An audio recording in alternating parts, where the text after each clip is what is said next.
Welcome back to the cave. In the video I did before on specialized abrasive stones, I briefly mentioned the ceramic stones, miniature ceramic stones, and I wanted to show you a little bit more about those and what they're capable of doing.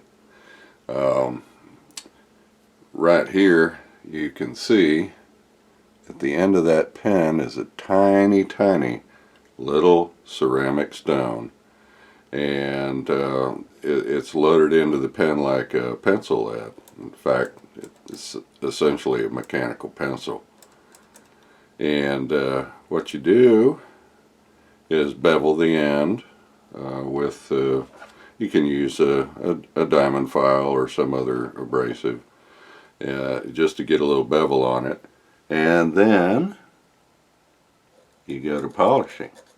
This is just a little piece of key stock that I put a cut in with the diamond mill, and with enough patience and time you can polish out those tool marks. Now the nice thing is, if you've got the money, they make ultrasonic pens to drive these little micro stones, and at God knows how many thousands of cycles per second, and that certainly would speed things up, and that's what you'd want if you were in a production environment. Right now I'm using the 120 grit stone, and that's a 0.7 millimeter. I believe they go down to about 0.5 millimeters. And they make bigger ones as well, but these are the ones that I got just to work in small places. And they're certainly capable of polishing away. So why would you want to use this in place of, let's say, you might want to try sandpaper in there? Well, that's such a tiny spot, it'd be hard to get sandpaper in there. Alternatively, you could use maybe one of the abrasive stones that I showed in the other video. These are aluminum oxide, and yes, you can get in there with the in the end and rub away if you wanted to. The only problem is that when these wear out or wear down, you get rounded edges, of course, and then you can sometimes, if you don't want to round the edges off on your part, you can try and get in there like that. It's a little awkward. You can see it's rocking back and forth. It's not maintaining a flat. It's hard to maintain a flat on there. So this is for polishing in areas that would otherwise be inaccessible. Another typical application might be, say you got some corrosion down at the bottom of a screw slot. You can get right in there and knock it out pretty quickly. But it works all right. It does take time, but if you have a part that requires that it remain flat and you don't roll the edges over, or you really need to get a tight corner like in there, these little things are very helpful. So I'm just going to polish away here a little bit and see what we get. I'm about to switch grits just to see what happens. Those are pretty rough tool marks on there that the coarse diamond wheel left. And I would point out that this key stock is not so hard that you really needed diamond. It's just the thing that I had that I just used. I don't have a milling machine. It's just with a hand grinder.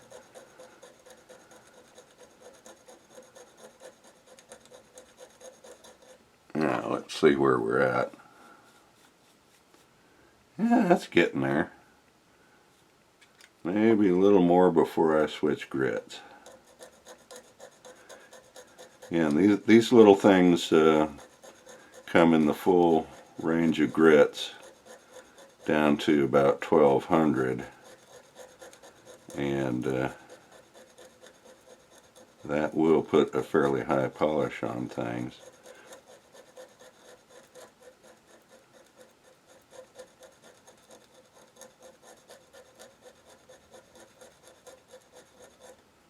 Now let's see here. Maybe a little bit more. But that took out the deeper tool marks fairly quickly. And of course, if you were running an ultrasonic unit, boy, I'm sure it would really cut some metal. So I'm going to change out to the next grit down. See, just like a pencil lead. Now let's see here. Look at my chart. 300 grit is light brown. Thank God they're color coded, because there's, well, that may not be light brown. Hold on.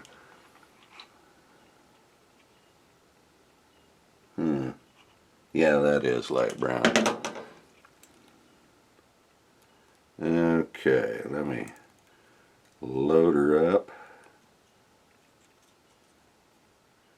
And I already got a little bevel on there.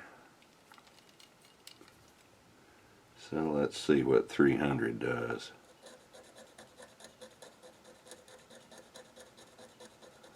Yeah, I'm kind of going against the grain of, or the scratch pattern I was putting in before. Yeah, and I see I missed some spots there from the original tool marks, but let's just see where we can go with this. Yeah, you can see right there, still some original tool marks from the coarse diamond wheel.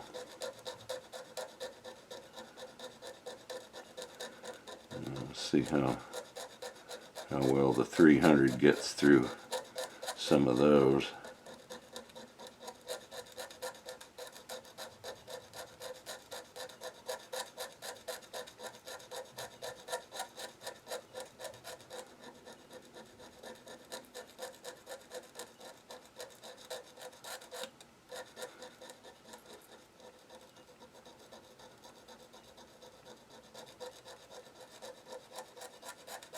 Now let me brush that off and see what we get.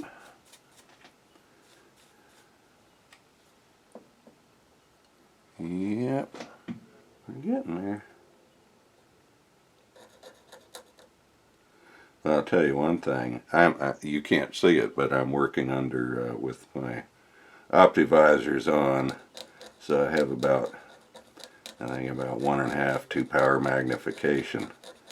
Ideally, you'd probably want to work under a microscope, but I don't have a camera attachment for the microscope that would let you see what's going on while I see what's going on. So this is as good as it's going to get for right now. And interestingly enough, you may not be able to see it, but I can, because I'm at a little different angle. That 300 grit was able to get the remaining tool marks out that I missed with the 120.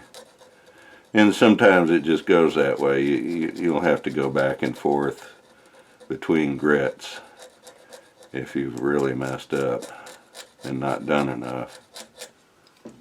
Okay. Alrighty.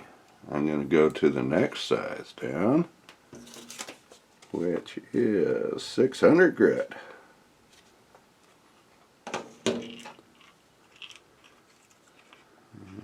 Get the,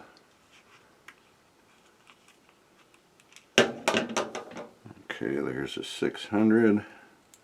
As you can see, I've cut that one in half and used it elsewhere for something else, so we don't have the full length, but that's okay because you don't need the full length to get in the little pen. Alrighty, here we go with 600.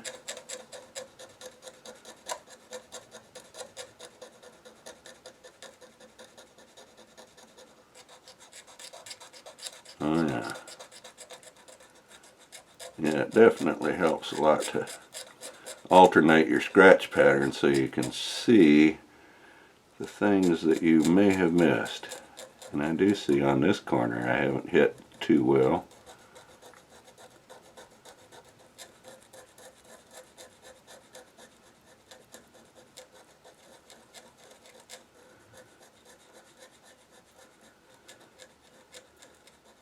I tell you, I may end up making a little holder for the Dremel engraver to drive one of these at a higher speed than my fingers will go.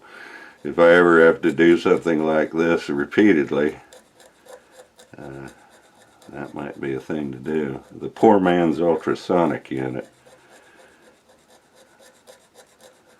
We'll have to look into that. Maybe that'll be another video. I know I've used the made a little adapter on the Dremel engraver. This is just a little vibrating engraver. I made an adapter to take some of these small aluminum oxide stones, and yeah, it really cuts. So maybe with the ceramic it would do as well. Hard to say because these things, they're pretty sturdy, as you can see. I'm pressing on them fairly hard, but driving them with the Dremel might be too much. Maybe we'll find out.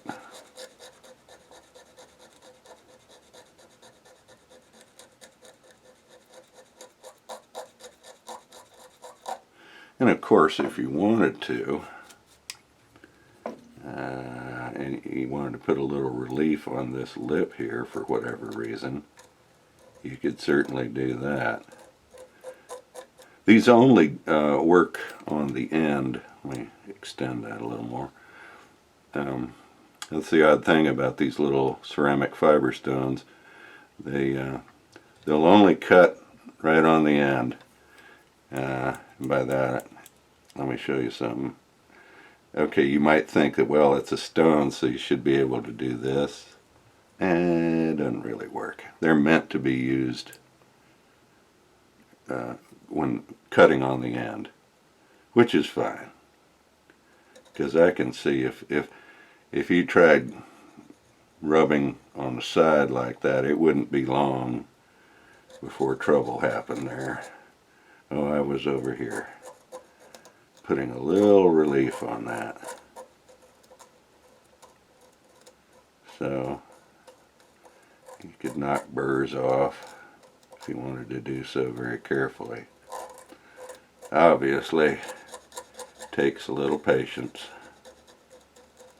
But if you're working on some little part that's hard to replace, or you've already spent loads of time on, a little more time isn't going to hurt.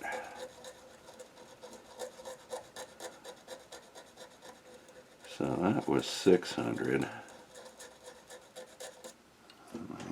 Just clean it off a little.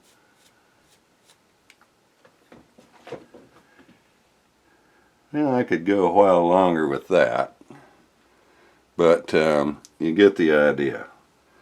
And it's something, admittedly, it's a really specialized tool, and these little stones are not cheap, as you can imagine. But if it's something that you need and it's going to do a job for you that otherwise would be very difficult doing any other way, it's nice to have it. So that's all for now. We'll see you on the next video. Have a good one.